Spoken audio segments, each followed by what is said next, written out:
Hallo und herzlich willkommen zu einer neuen Folge Pyro TV Nummer.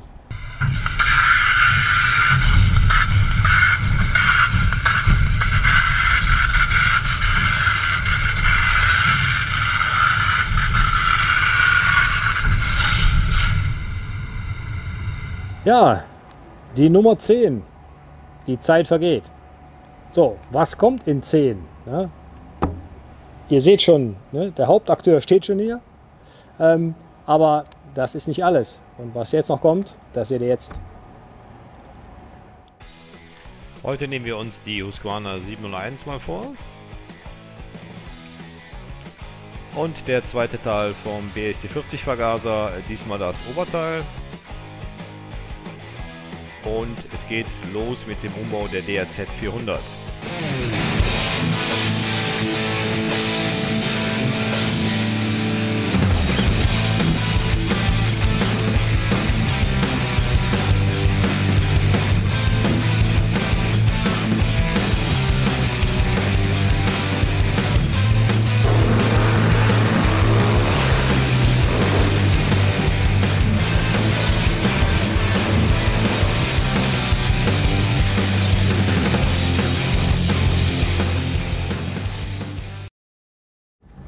Hey ho, gemeine Rock'n'Roll. So, jetzt steht sie hier. Die 701 bzw. die 701, wie der Engländer so schön sagt. Zu unserer freien Verfügung. Nochmal schönen Dank übrigens an die Firma HM Racing, die uns das Fahrzeug zur Verfügung gestellt habe. Nochmal Dankeschön. Ist es die bessere KTM? Ja, nein. Wir werden es hoffentlich gleich erfahren. Oder ist alles gleich, bis auf die Optik ein bisschen anders?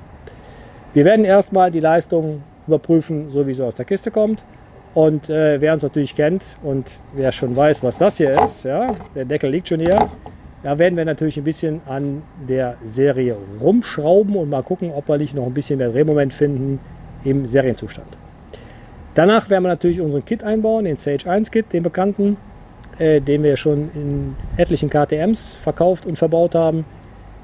Der ging natürlich nicht so einfach da rein, weil natürlich die Sitzbankhalterung bei der KTM zum Beispiel anders ist, wo wir normal mit dem Halter oben dran gehen. Das ist ja nicht vorhanden bei der 701. Das haben wir aber gelöst, das war nicht besonders schwer. Das zeigen wir euch dann auch. Und wir haben uns natürlich dafür erstmal einen offenen Auspuff bauen müssen, weil es ja keinen offenen Schalldämpfer momentan für das Ding gibt. Ja? Man kann sich natürlich den teuren Acker aufpopeln und den Cut rausholen. Das ist natürlich eine riesen Aktion und bei einem über 900 € teuren Schalldämpfer will das auch nicht jeder, verständlich. Also haben wir uns erstmal wieder einen geholt von einem großvolumigen Vierzylinder, haben den umgebaut mit einem Adapter und an das Fahrzeug geschraubt, um zu gucken, was denn da offen kommt. Mit der Kit auch richtig kann oder zeigen kann, was er kann. Die Halterungen oben sind etwas anders bei der Husqvarna als bei der KTM, weil der Tank ist etwas anders geformt und auch diese Aussparungen dafür. Aber das war auch kein Thema, das war nicht das Problem. So, was die Serie kann, das zeigen wir euch jetzt. Und was das mit dem Deckel auf sich hat, das zeige ich euch gleich.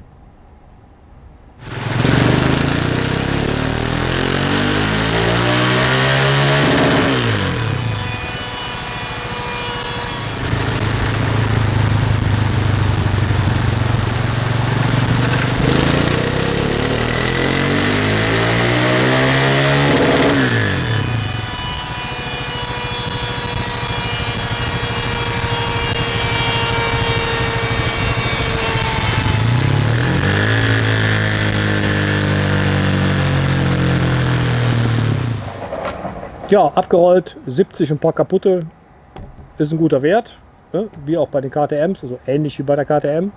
Jetzt haben wir natürlich in den letzten Tagen hier, wo wir jetzt gerade diesen Film drehen, durch extremst heiß. Dadurch fällt natürlich immer ein bisschen die Leistung. Keine Ahnung, im Februar haben die Dinger vielleicht 72. Ne? Aber gut, das ist eh Spitzenleistung, ist ja nicht so interessant. Ne? Ob ich jetzt 71,5 oder 72,3 habe, das ist vollkommen egal. Drehmoment ist entscheidend. So, wie kriegen wir mehr Drehmoment rein? Mit einer ganz einfachen Geschichte. Wer unsere Folgen schon kennt, weiß, was jetzt kommt. Mit einem anderen Luftfilterkastendeckel. Ja, warum? Weil dieser Deckel, ne, ich sage es nochmal, ist ein reiner Ansauggeräuschdämpfer. Damit das Fahrzeug die Euro 3 Regelung schafft in puncto Ansauggeräusch. Da entstehen solche komischen Konstrukte dadurch. Hier wird nun die Luft angesaugt und kommt dann hier raus. Man kann natürlich jetzt hingehen und baut einen PP-Deckel drauf, also diesen Powerparts-Deckel, den offenen. Der ist allerdings sehr laut. Ne? Trotz Sitzbank drüber und hast du nicht gesehen, macht er da schon ziemlich Krawall. Und wir haben natürlich überlegt, da ja auch optisch sofort zu erkennen ist, was Sache ist, was können wir denn da oder was kann man anders machen, um halt auch diese Vorzüge zu genießen, aber nicht großartig was umbauen zu müssen oder dass man es sofort sieht. So, rausgekommen ist ganz einfach. Ja, Bohrmaschinen-Tuning. 3 Löcher vorne rein, 30 mm mit einem Tennenlochbohrer, klack, klack, klack, reingemacht, draufgeschoben, die Karre angemacht, abgerollt. Und was da kam, das seht ihr jetzt.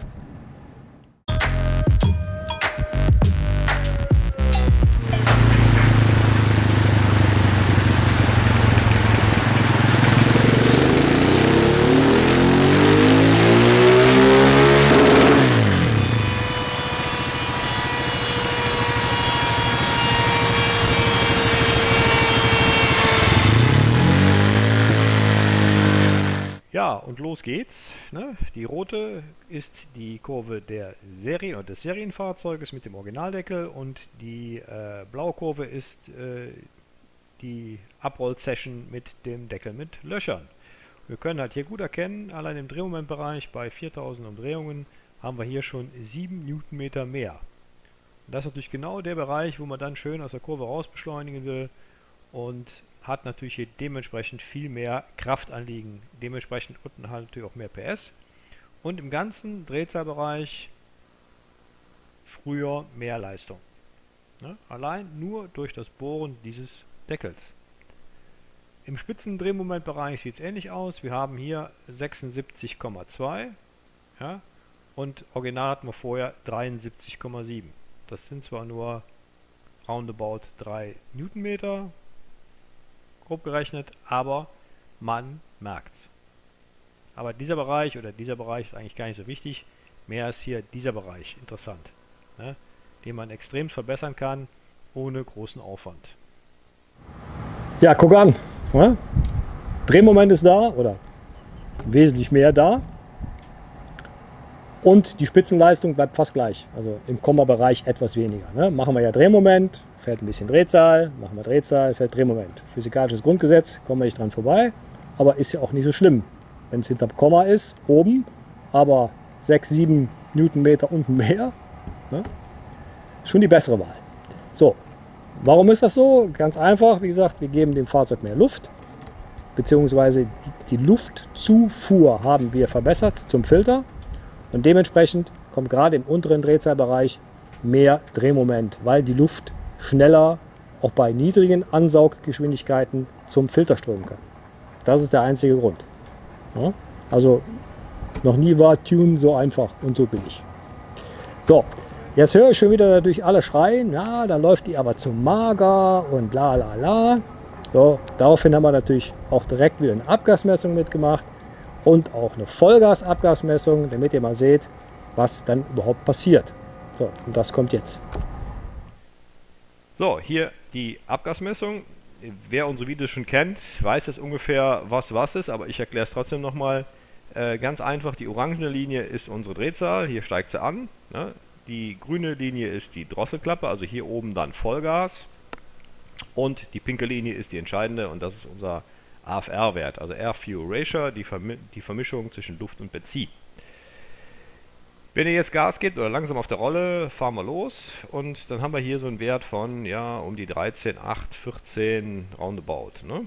Jetzt gibt es dann einmal Bam, Vollgas auf der Rolle und der Wert fällt. Hat den Grund, weil natürlich jetzt auf einmal schlagartig die Drosselklappe aufgeht, viel Luft angesaugt wird und dementsprechend muss die Korrektion, also die Einspritzanlage oder die CPU muss jetzt sehen, oh, aha, viel Luft. Also erstmal ordentlich Spritbrei, damit wir da kein Verschlucken und kein Abmagern bekommen. Also schießt hier der Wert nach unten im Bereich so 11,8. Danach reguliert die Einspritzanlage wieder bei und wir kommen auf einen Vollgaswert von ja, 12,5. Also das ist wirklich ein Top-Wert. Genau da, wo auch die Leistung gekocht wird. Wer es in Lambda möchte, das ist ungefähr Lambda 0,85, also dahin, wo wir immer hin wollen, wenn wir Leistung erzeugen wollen. Ihr seht, auch mit Cut sind die Dinger bei Vollgas, also in dem Bereich, durchgemappt. Im unteren Bereich laufen sie natürlich dann in ihren AFR-Werten, den sie brauchen für die Abgasmessungen, aber obenrum wird halt nicht gemessen und da wird gut beigemischt. Und das ist wirklich sehr gut gemacht, also stellenweise oder eigenartigerweise besser als so manche KTM im Serienzustand, weil die laufen nämlich noch fetter. So, jetzt habe ich euch mal die Kurve mit dem Deckel mit Löchern drüber gelegt, oder lege ich jetzt mal drüber. Das ist die gepunktete Linie. So, und hier seht ihr in dem Bereich, sieht's, ja, das ist eben halt so, wie man halt mit der Gashand auf der Rolle arbeiten kann, einigermaßen gleich. Und die Drehzahl ist auch dieselbe. Und hier seht ihr nur den einzigen Sprung. Ihr seht, da halt hier mehr Luft zuströmen kann oder schneller strömen kann, haben wir hier ein leichtes Abmagern. Wir reden hier von 11,26 zu 11,91. Also das ist ein Witz. Und die Kurve steigt dann schneller in den Bereich 12 zu 5. 12,04. Wir haben jetzt hier so ein bisschen einen leichten Abfall und das ist alles im Kommabereich, also hinter der 12. Also dementsprechend absolut zu ignorieren, weil die eine Messung war vormittags, die andere Messung war nachmittags. Also ihr seht, da passiert gar nichts. Es bleibt vollkommen gleich, weil dieser Deckel halt nichts mit der Luftvermischung zu tun hat, also zwischen Benzin und Luft, sondern nur die Strömung, die Luftzuströmung zum Filter reguliert. Sonst nichts.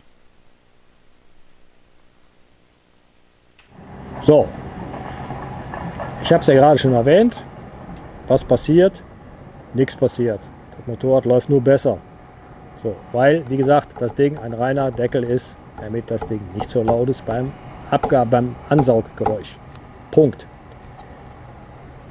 Die Luftmenge, die wir dazugeben durch den PP-Deckel oder durch diese Löcher, ist so im Abgas oder beziehungsweise in der Luftaufbereitung für das Gemisch so minimal, dass wir das komplett vernachlässigen können. Und gerade bei Vollgas, ihr habt gesehen, das Ding läuft viel zu fett bei Vollgas, bekommen wir diese berühmte Ölverdünnung. Ich habe jetzt sehr viele Anfragen bekommen, halt immer, warum brauchen die KTMs so viel Öl? Wieso ist das? Ich brauche 700 Milliliter, ich bin fast bei einem Liter, das Motorrad ist doch neu, 3000 gelaufen, 5000 Kilometer gelaufen. Ja, das Grundproblem liegt nicht am Schmieröl, was da drin ist. Ja, KTM gibt ein 10W60 an, ganz klar, das ist schon sehr dünn für so einen großvolumigen Einzylinder, aber das ist nicht das Hauptproblem. Wer mehr erfahren möchte zum Thema Ölverdünnung, einfach hier mal unsere Sonderfolge schauen.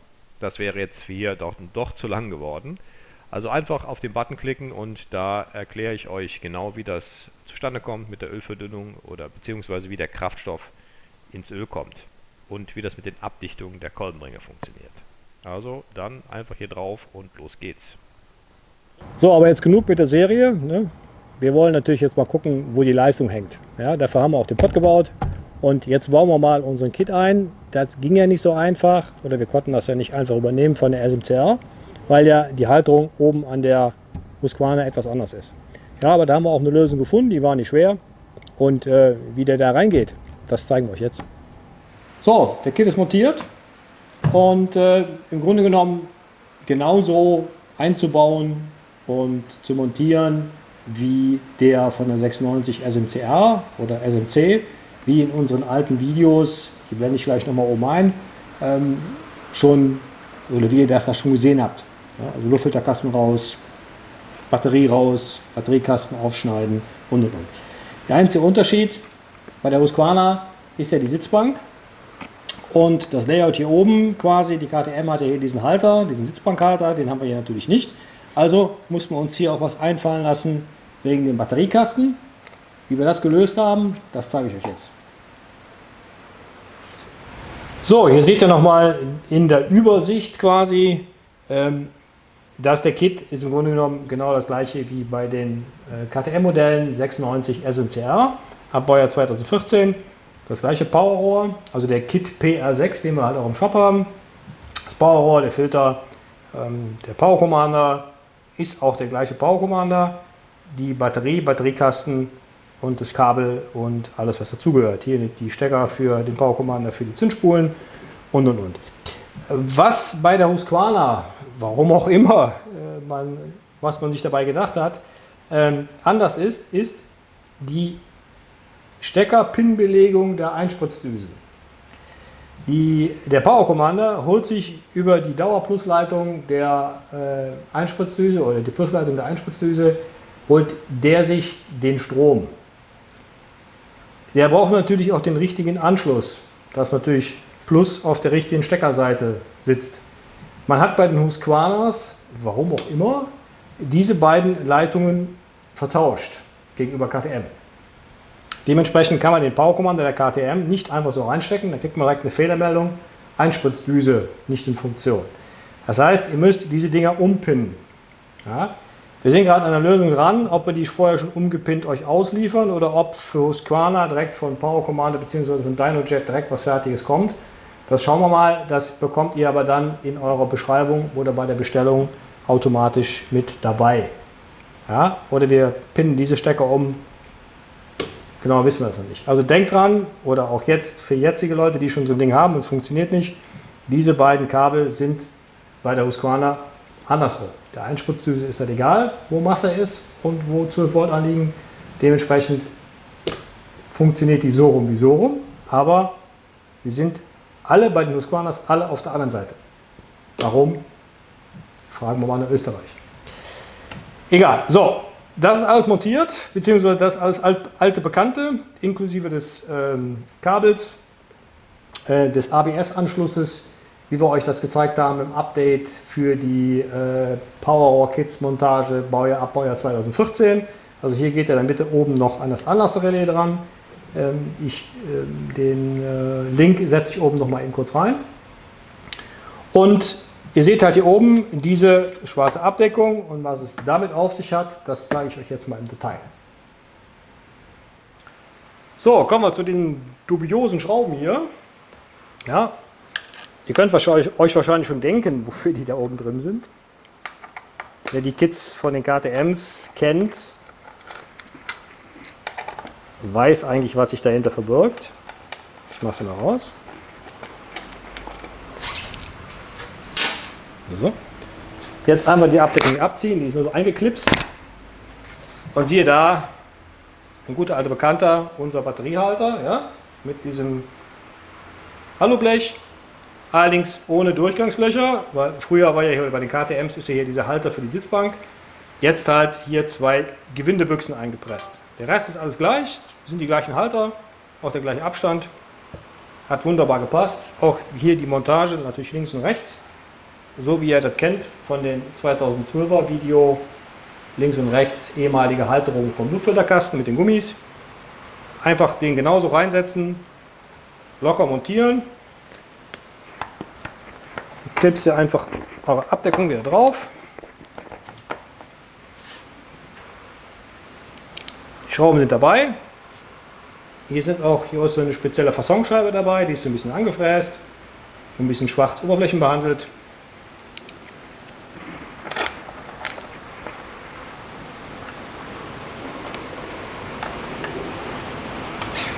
Locker reindrehen.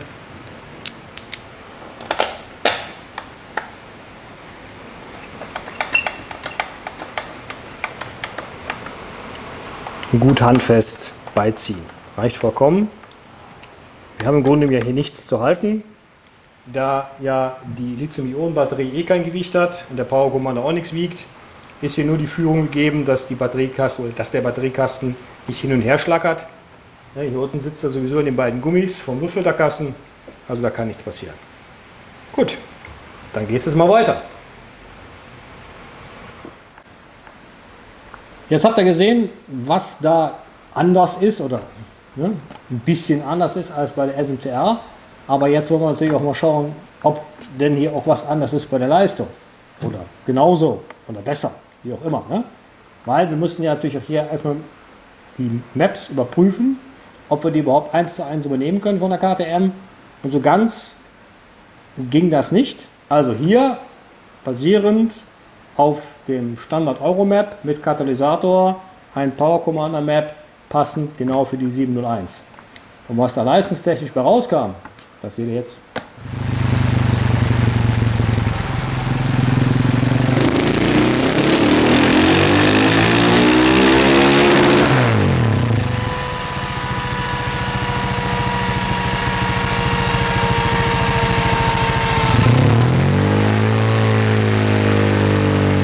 Ja, 75 und ein paar kaputte, das kennen wir auch von den SMCRs. Guter Wert. Wir haben noch ein bisschen mehr Drehmoment gefunden als bei den SMCRs. Wir haben auch noch ein bisschen daran gearbeitet und wir haben das Gefühl, dass das Mapping der Husqvarna auch noch ein bisschen ausgefeilter ist als das von der KTM. Ich kann mich auch täuschen, ich kann da ja nicht reinschauen, aber allein von den Werten, die wir halt ändern mussten, hat man so das Gefühl. Da es ja kein Evo 1 Map gibt für das Ding, oder noch nicht, oder der eine sagt ja, der andere sagt nein, also unser Husqvarna-Händler, den ich extra nochmal gefragt habe, deswegen hat extra nochmal in seinen Tester reingeschaut, es gibt da wohl nichts. Haben wir gesagt, okay, brauchen wir ja eigentlich auch nicht, wir haben ja auch Mappings für die Euro 3 Geschichte, also basierend auf dem Euro 3. Ja? Darauf ist also der Power Commander programmiert, auf das Original Euro 3 Mapping, und daher können wir auch, kann uns wurscht sein, was auf dem Originalsteuergerät ist. So, jetzt haben wir natürlich mal mehrere Messungen gemacht. Wir hatten ja die Serie, wir haben ja die Serie mit dem Deckel, und wir schauen jetzt mal mit dem Kit-Einbau, was denn da oder wie groß der Sprung ist. Und wir hatten ja Gott sei Dank Anfang des Jahres schon mal zwei Kunden hier, die uns die Husqvarna gebracht haben. Einmal mit dem Serienzustand mit Akrapovic mit Cut, inklusive dem PP-Deckel drauf, und eine komplette gedrosselte A2 Maschine, Serie, ne? Mit diesem 43, 44 PS Mapping. Gut, und das legen wir jetzt mal peu à peu aufeinander und dann besprechen wir die Kurven mal und dann seht ihr auch, wie oder wo da die Sprünge sind und was, wie, wo was bringt. Dann geht das los. Hier haben wir jetzt mal ein paar Kurven übereinander gelegt. Die rote und die blaue, die kennt ihr ja schon von gerade. Das ist einmal rot Serie ohne alles, dann die blaue Serie mit unserem getunten Lochdeckel, und grün ist jetzt mit dem Stage 1 Kit und der Accra. Die schwarze Kurve, was es mit der auf sich hat, das erzähle ich euch gleich, das dauert noch einen Moment, aber ihr seht, die ist auch nicht schlecht. Kommen wir erstmal zum Stage 1 Kit, also grüne Kurve, ihr seht hier Spitzendrehmoment von 82,3 Newtonmeter, das ist mal ordentlich ein Sack voll gegenüber der Serie. Und hier in dem Bereich, gerade im unteren Drehzahlbereich, natürlich ordentlich Newtonmeter, sogar jetzt schon ein bisschen mehr, als wir eigentlich bei den KTMs immer gefunden haben, weil wir haben hier noch ein bisschen gearbeitet mit der Zündung. Allerdings ist die Basis des Euromaps auch hervorragend geeignet. Ja, also dementsprechend kann man hier wunderbar noch mitarbeiten, halt, gerade mit der Vorzündung, und dementsprechend haben wir hier auch eine ganz saubere Kurve im Punkto Drehmoment. Das Ding geht also richtig aus dem Knie. Ja, Spitzenleistung 75,2, jetzt hier in dieser Kurve, vorhin hatten wir 75,1 in der Anzeige, das waren eine von den, keine Ahnung, 6, 7, 8 Messungen, die wir gemacht haben. Die lagen alle so zwischen 75,5 und 75,1. Ja, das einmal zum Vergleich, was denn der Stage 1 Kit mit einer Accra so leisten kann. Dementsprechend, die Accra war auch noch flammneu, die Wolle muss sich noch ein bisschen setzen und da kommt noch ein bisschen was. Und es war, wie gesagt, oder es ist ja momentan brüllheiß hier, also ne, wenn es kälter wird, sieht es anders aus. Hier haben wir eine interessante Kurve. Hier ist die Serienleistung mit 70,6 und 73,7 Newtonmeter gegenüber mal einer A2-Drosselung von dem anderen Fahrzeug, das wir da hatten Anfang des Jahres. Und ihr könnt ja natürlich dann die immensen Sprünge sehen, ganz klar, es fehlen ja fast die Hälfte an PS und der Drehmoment ist natürlich auch nicht so dolle. Allerdings für eine A2-Drosselung trotzdem nicht schlecht, mit dem Motorrad kann man gut unterwegs sein, auch mit 46,9 PS und 63,8 Newtonmetern. Und das Schöne ist natürlich daran, wenn man dann seinen großen Führerschein hat, wird einfach der Rechner dran gehangen und zack, bam, ihr habt die rote Leistung. Ja? Also dementsprechend immer noch eine sehr gute Geschichte. Besser als diese Vergaser früher, wo man dann alles umbauen musste und dann zum TÜV fahren musste und sich das halt dann eintragen lassen musste, muss man hier natürlich auch. Nur es geht natürlich heutzutage in der Werkstatt wesentlich schneller, Rechner rein und zack.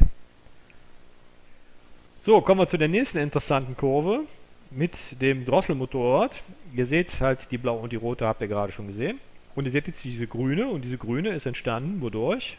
Genau, wir haben einfach den Deckel entfernt von dem A2-Motorrad. Und ihr seht, was dann passiert. Eigentlich prozentual, der Sprung ist bei diesem Motorrad noch größer als beim offenen Motorrad.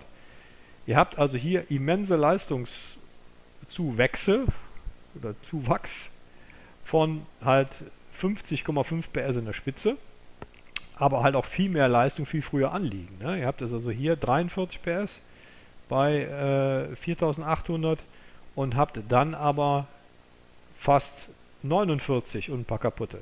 Genauso sieht es dann halt auch aus beim Drehmoment.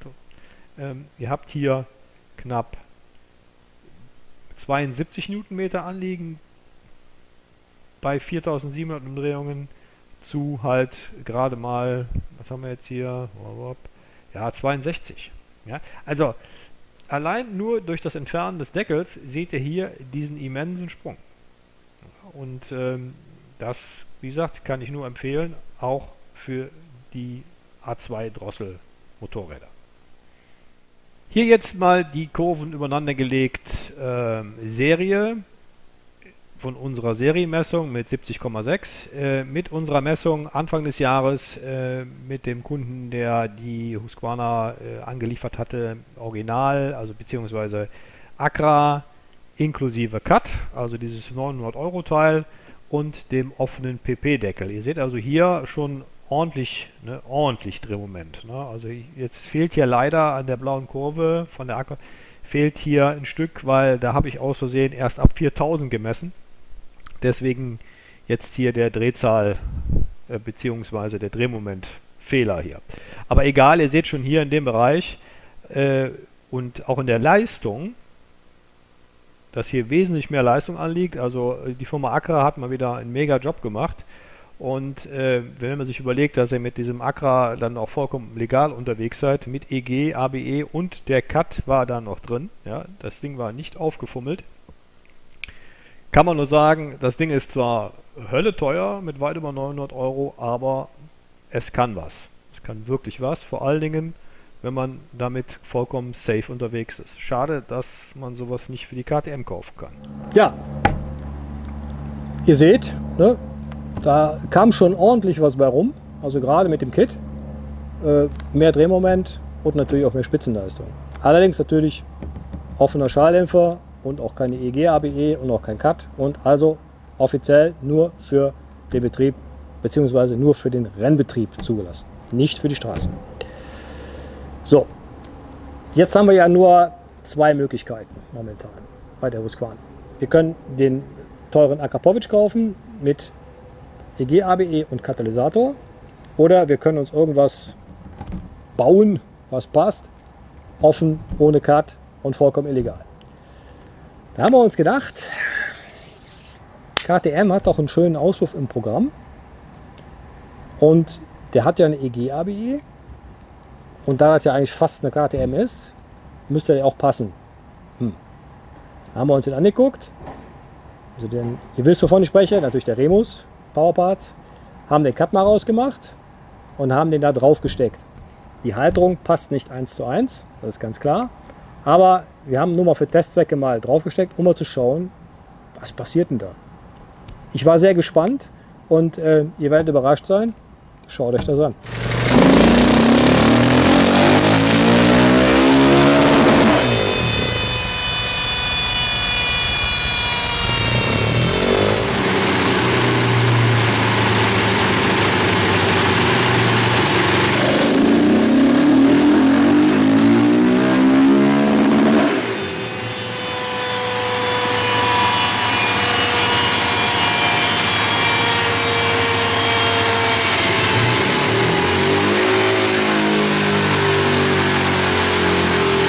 Ja, und jetzt seht ihr hier halt die beiden Kurven. Also diesmal ist die Accra-Kurve die rote. Das geht leider nicht anders, wenn man mit diesen Kurven startet und übereinander legt. Die erste ist immer rot, die zweite ist immer blau bei dem Programm.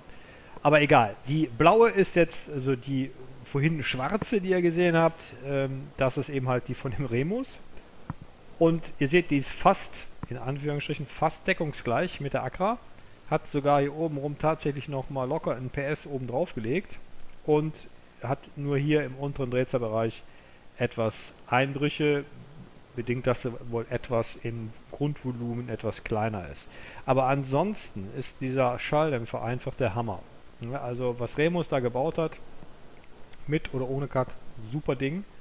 Und ne, jetzt natürlich auch das Thema mit einer EG-ABE-Nummer. Ja, genauso wie ihr jetzt guckt, habe ich auch geguckt. Ja? Also das Ding ist einfach Knaller. Was Remus da gebaut hat, ist ein super Teil. Funktioniert mit und ohne Cut wunderbar.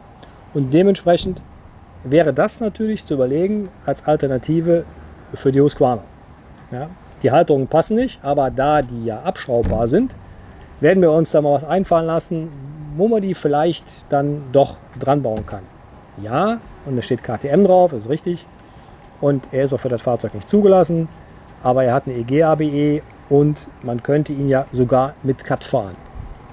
Ne? Und wäre ja nicht so komplett auf der illegalen Seite. Gut, davon gibt es bald was Neues, das werden wir natürlich auch ausgiebig testen. Wir haben das gerade in der Erprobung und wir sind auch gerade am Konstruieren, wie der am besten dann auch da dran passt. Nächster Beitrag. Ne? In Folge 9 hatten wir ja den BSD40 untenrum zerlegt, den Vergaser, den Mikuni. Und ich hatte ja gesagt, in der nächsten Folge kommt das Oberteil. Und das haben wir natürlich gemacht. Und das kommt jetzt. So, dann starten wir mal mit dem Oberteil vom BSD40. Also wir haben hier erstmal den Vergaserdeckel hier oben, wo die Membran drunter sitzt und die Feder. Dann lösen wir jetzt erstmal die beiden Kreuzschrauben. Erstmal nur lösen, beide. Finger draufhalten, weil sonst flitscht uns das Ding runter, weil da sitzt hier die Feder hinter. So, Vorsicht abnehmen. Ja, Schrauben. Hier ist die Führung. Ja. Da sitzt die Führung, wo der Schieber halt geführt wird. Nehmen wir weg. Jetzt ist hier die Membran, die Feder. Und hier seht ihr so eine kleine Plastikscheibe, die ist halt wichtig, weil die drückt unten die Nadel in den Schieber rein. Ja? Also die fixiert die Nadel. Die nicht vergessen. Ne? Nehmen wir weg.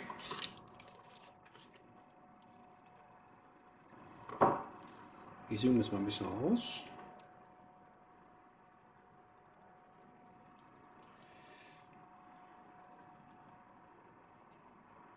So, das ist die Membran. Und hier seht ihr schon, die war ein bisschen abgequetscht. Hier. Also man muss immer schauen, dass die Membran nachher wieder sauber in diesem Ring drin sitzt. In dieser der Haltevariante hier, in der Haltelage. So, dann checken wir erstmal, ist der Gummi in Ordnung? Ist die Membran nicht gerissen? Ja, ist noch ganz, okay. So, und dann holen wir mal die Nadel raus. Dafür drehen wir einfach mal rum und schon haben wir die Nadel in der Hand. Und diese Nadel ist immer ein Problemfall von diesem Vergaser, weil die extremst gerne hier oben einläuft. Ich fahre jetzt mal ein bisschen näher ran.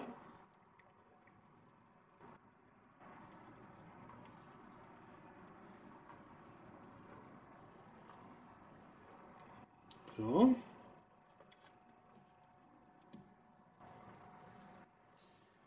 Und ihr könnt ja schon sehen,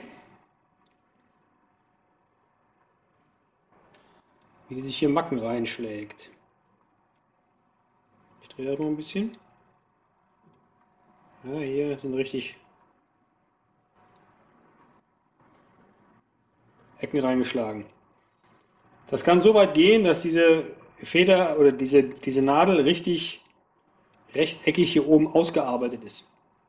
Woher kommt das?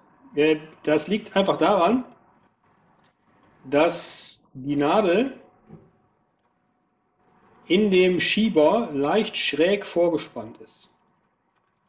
Ja, das müsst ihr euch so vorstellen, die Nadel sitzt hier drin, da ist vorn und die sitzt dann, übertrieben gesehen, schräg nach da. Warum? Das geht hier oben über so eine schiefe Ebene, da kippt die leicht an.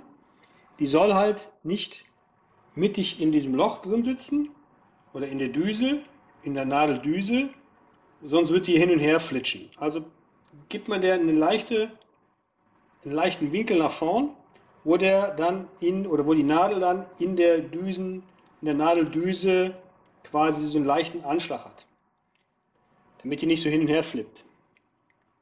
Durch diese Schräge kriegen wir natürlich hier oben an der Nadel einen Anschlagpunkt, wo die natürlich trotzdem immer ein bisschen gegendonnert.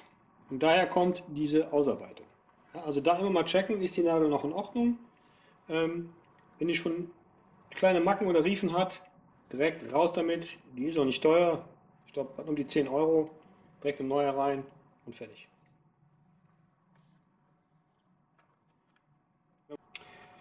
Kommen wir zum Schieber.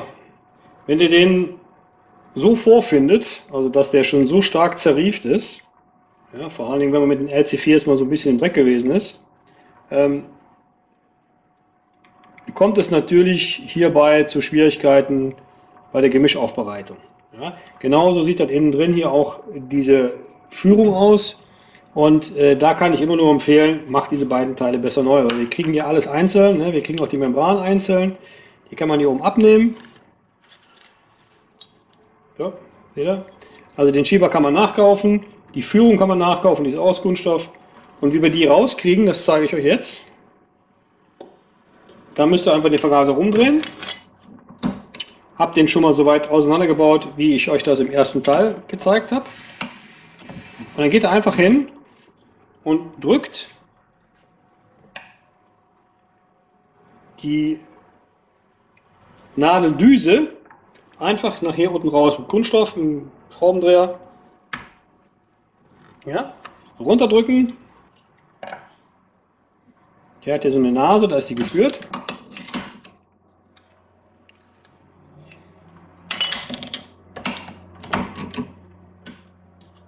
Wenn sie nicht willig ist, nochmal vorsichtig mit einem Durchschläger mit der Hand drücken nur. Aufpassen wegen dem Gewinde von der Hauptdüse. Und dann kommt die hier schon raus. Kann man die hier. Finger will sie nicht, hol mal eben eine Zange.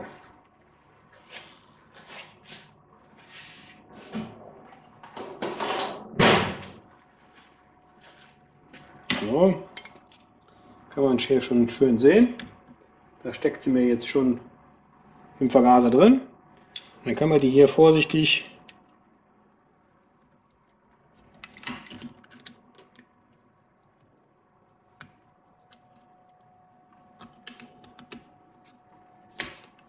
entnehmen. Der Vergaser ist natürlich auch schön zugegammelt.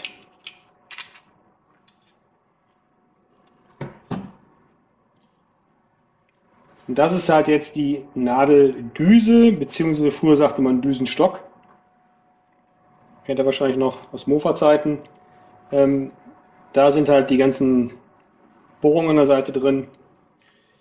Zu diesem Bauteil natürlich genau das gleiche, wie auch zur Nadel. Ich scroll nochmal ran.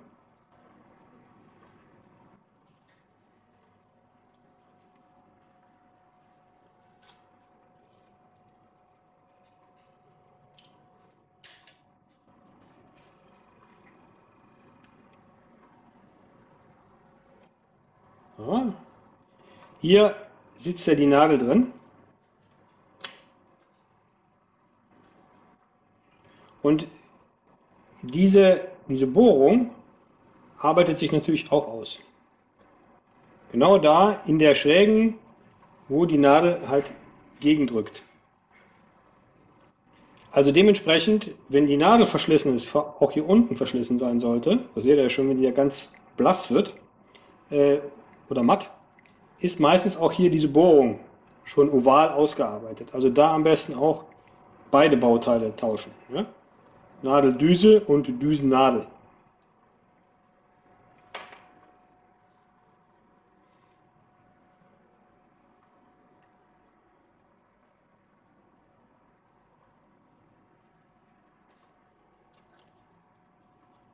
So, die Führung ist nur durch diese Nadeldüse gehalten und die können wir jetzt quasi rausdrücken.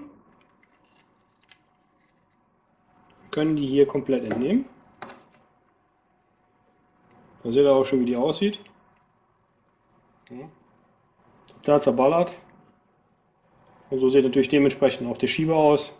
Also hier auch am besten erneuern. Wie gesagt, die Bauteile sind gar nicht mal so teuer. Das lohnt sich auf jeden Fall. Und das Motorrad läuft dann wieder tippitoppi. Hier drauf achten, hier unten drin sitzt ein O-Ring.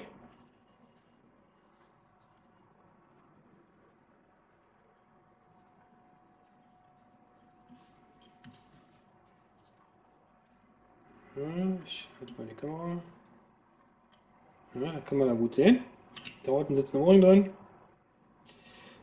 Der muss dann natürlich auch direkt mit erneuert werden, damit unten die Einheit auch komplett dicht ist.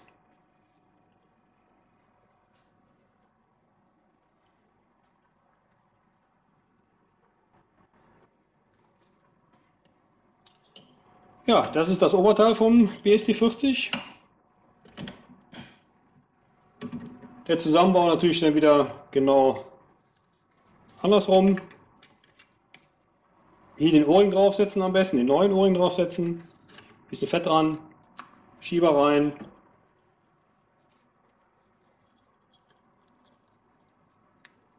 Membran aufsetzen. Ja. Hier übrigens auch wieder sehr gern genommen. Silikonspray drauf auf die Membran. Pflegt das Gummi, hält es geschmeidig und verhindert, dass er reißt.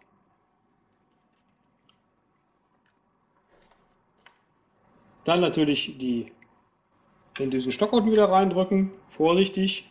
Der fixiert halt die Führung. Und dann könnt ihr die Nadel wieder hier unten reinstecken, die neue natürlich. Hier auch wichtig, nicht vergessen, hier ist eine Kunststoffscheibe. Zoomen wir mal ran.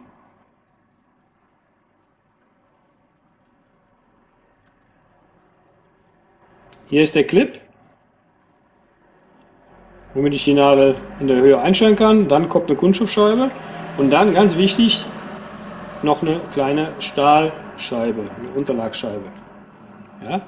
Weil die sitzt unten im Schieber drin und die gilt dann als, ja, damit halt die Kunststoffscheibe nicht auf dem Kunststoff drauf rumklappt und da halt irgendwelche Macken reinschlagen könnten, damit die Nadel sauber fixiert bleibt.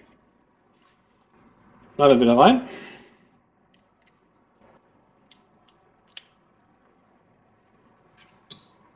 Natürlich vorher dann, ne? Düsennadel rein.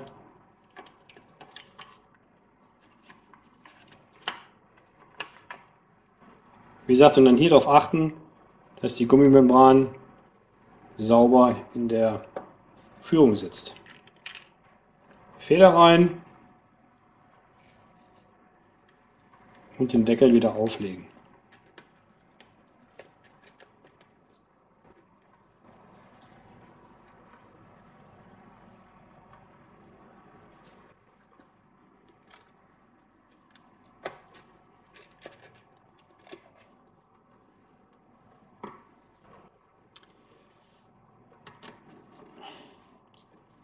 Früher bei den alten Membranen in den 70ern und Anfang der 80er, da waren das nicht nur reine Gummimembranen, die waren noch mit so einem Gewebe unterlegt und die hatten immer das Problem, dass die aufgequollen sind.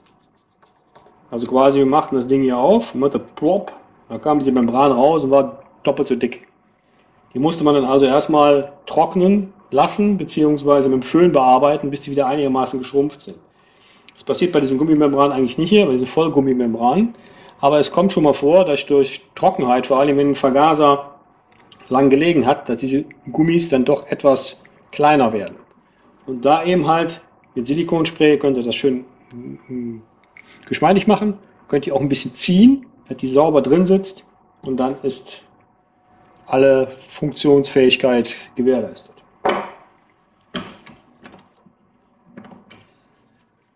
Ja, und wie können wir jetzt prüfen, ob die Membran richtig funktioniert?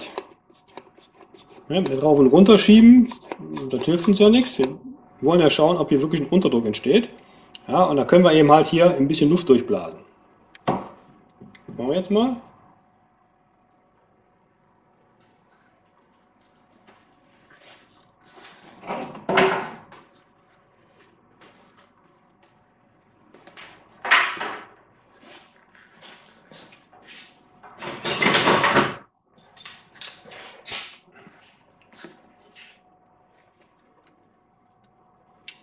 Jetzt vorsichtig hier mit Druckluft.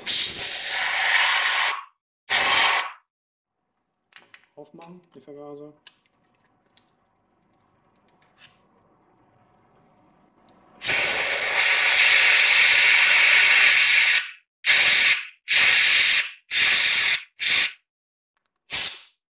Kann man auf der Seite machen, muss man ein bisschen aufpassen, nicht zu viel reinballern.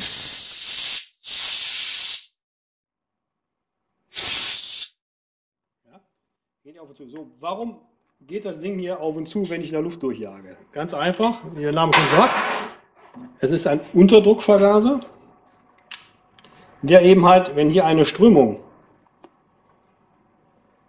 von hier nach hier angesaugt wird, also der Kolben saugt ja an, dadurch entsteht hier eine Luftströmung, die hier unter dieser Bohrung von dem Schieber langströmt. Ja? Diese Strömung reißt natürlich durch diese Bohrung, die bis hier oben reingeht, oben im Schieber, reißt Luft mit und reißt diese Luft hier oben auch mit. Dadurch entsteht hier ein Unterdruck. Ja, und je höher halt diese Strömung wird, umso stärker wird der Unterdruck und so weiter geht der Schieber auf. Ganz simpel. Ja, also ich mache die Klappe auf hier, gebe Gas, natürlich der Motor beschleunigt, die Drehzahl steigt und der Schieber öffnet sich nach der Drehzahl, beziehungsweise nach der Stärke des Unterdrucks, der entsteht.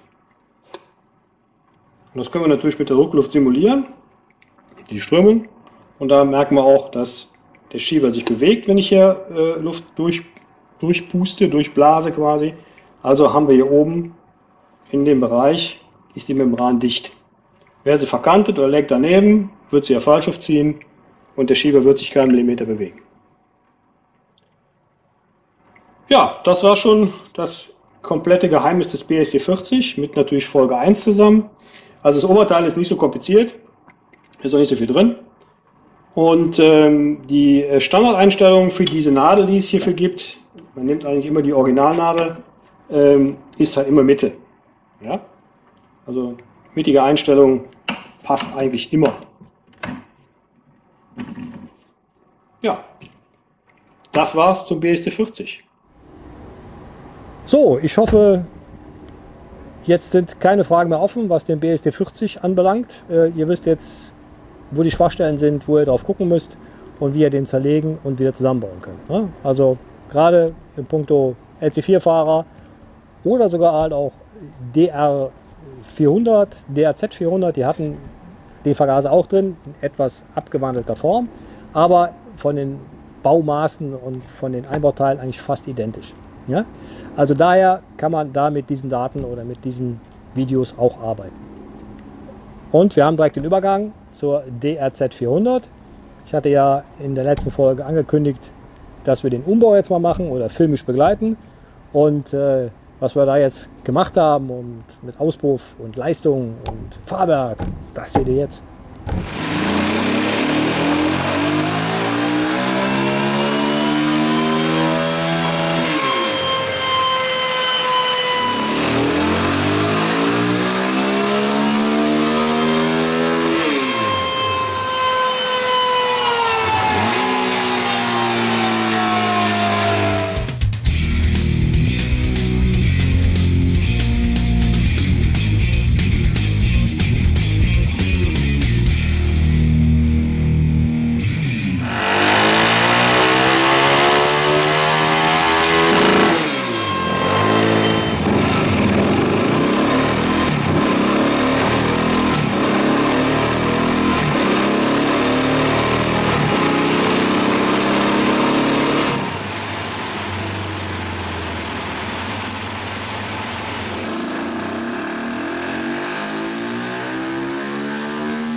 Ja, ne? Allein der Auspuff ein bisschen umgedüst, den Luftfilter gemacht und schon hat das Ding 43 und ein paar kaputte PS. Ist ja schon mal nicht schlecht. Ne? Also für so ein Seriending aus dem Baujahr und dem Alter ist schon okay. So, wir haben ja gesagt, das Fahrwerk muss natürlich auch gemacht werden, wenn ich ja mit Enduro fahren möchte. Das geht mit dem Serienfahrwerk mehr recht als schlecht. Also hatten wir ja das Wilbers-Fahrwerk ja dafür gekauft und bauen das jetzt mal ein. Ihr seid live dabei und habt Verständnis, dass der Typ, der das einbaut, so furchtbar guckt. Es war so heiß an dem Tag oder an den Tagen. Ich bin fast kaputt gegangen. Ja? Also, viel Spaß beim Gucken.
Ja, das war es mal wieder mit der Folge Pirate TV Nummer 10, ne, mit unserer Jubiläumsfolge.